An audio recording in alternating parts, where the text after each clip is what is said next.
Love చేయడం ఎవరికి ఇష్టం ఉండదు? అది నీకైనా, నాకైనా, ఇంకెవరికైనా. ఇష్టమే. కానీ అదే లవ్ చేయాలంటే భయమేస్తే అదొక ఫోబియా. ఆ ఫోబియా పేరే ఫిలలోఫోబియా. ఈ ఫోబియా ఉన్న వాళ్ళకి భయమేస్తుంది లవ్ చేయాలంటే. ఫోబియా రావడానికి 2 టైప్స్ ఉన్నాయి. ఒకటి మీ పార్ట్నర్ మిమ్మల్ని దారుణంగా బ్రేకప్ చేసుకొని వెళ్ళిపోవడం. 2 మీ లైఫ్ పార్ట్నర్ మీకు డైవర్స్ ఇవ్వడం, లేకపోతే చనిపోవడం చేస్తే ఇలాంటి ఫోబియా వచ్చే ఛాన్స్ ఉంది. ఇది కాకుండా ఇంకొకటి ఏంటంటే, మీరు చిన్నప్పటి నుంచి ఫేస్ చేసే ట్రోమా.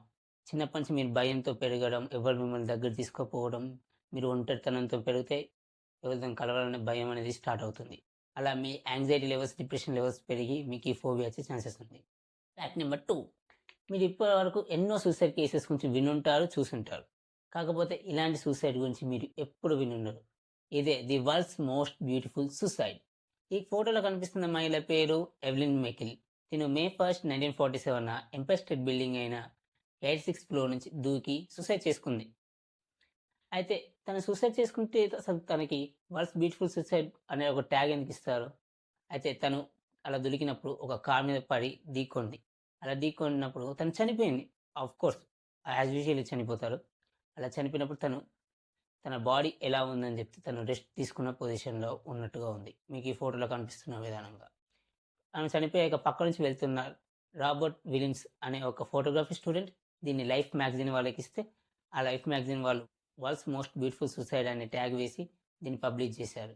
సో, అందుకే దీనికి వరల్డ్స్ మోస్ట్ బ్యూటిఫుల్ సూసైడ్ అనే ట్యాగ్ వచ్చింది. ఫ్యాక్ట్ నెంబర్ 3, ఒక తల్లి తన పిల్లల్ని కాపాడడానికి ఏదైనా చేస్తుంది. ఇది అందరికీ తెలిసిన విషయమే. అలానే స్పైడర్ కూడా చేసింది. ఈ స్పైడర్ పేరు సిలికిన్ స్పైడర్. ఇది తన గుడ్లని కాపాడుకోవడానికి తన గుడ్ల చుట్టూ ఒక టవర్ లాంటి కట్టి చుట్టూ ఫెన్సింగ్ చేసింది. చూడడానికి అమేజింగ్‌గా ఉంది గదా! ఒక తల్లి తన కోసం ఏదైనా చేయగలదు అని ఇలా చెప్పరాదా? ఫ్యాక్ట్ నెంబర్ 4, 1918 నుంచి 1919 టైంలో ఒక వ్యక్తి ఉండేవాడు. అతను జార్జ్ మ్యూజిక్ అనే మ్యూజిక్‌కి చాలా పెద్ద వీరాభిమాని అని తనకి తానే చెప్పుకునేవాడు. అతను ఎంత ఆ మ్యూజిక్‌కి పీక్స్‌కి వెళ్ళిపోయాడని జెప్తే, ప్రతి ఇంటికెళ్ళి చెప్పేవారు, "ఈ మ్యూజిక్ పెట్టుకోండి బావుంటుంది వినండి" అని. అలా అతని మాటని ఎవరైతే పెట్టుకుంటారో అతన్ని ఏమనేవాడు కాదు. కానీ ఎవరైతే పెట్టుకోరో వాళ్ళని చంపేసేవారు. ఎందుకంటే అతను ఒక సైకో. జనాలందరూ అతనికి పెట్టిన పేరు యాక్స్ మ్యాన్. అలా అతను 93 మందిని చంపేశారు. ఇంత జరిగాక పోలీసులకు తెలియకుండా ఉంటుందా? తెలిసింది. పోలీసులు అతని కోసం న్యూ ఆర్లియన్స్ మొత్తం వెతికారు. కానీ అతను ఎక్కడా దొరకలేదు. 1919 అక్టోబర్ తర్వాత అతను మళ్ళీ కనిపించలేదు. ఈ జార్జ్ మ్యూజిక్ అనే మ్యూజిక్ కూడా లేకుండా పోయింది. ఒకసారి ఇలా ఊహించుకోండి, మీకు యాక్సిడెంట్ అయినట్టుగా. మీకు యాక్సిడెంట్ అయితే మీరేం చేస్తారు? నొప్పితో ఏడుస్తారు, బాధపడతారు. కానీ కానీ తిను నొప్పితో ఏడవడం కాదు కదా! కనీసం పెయిన్ ఉన్నట్టు కూడా ఫీల్ అవ్వడం లేదు. తిన పేరే ఒలివియా.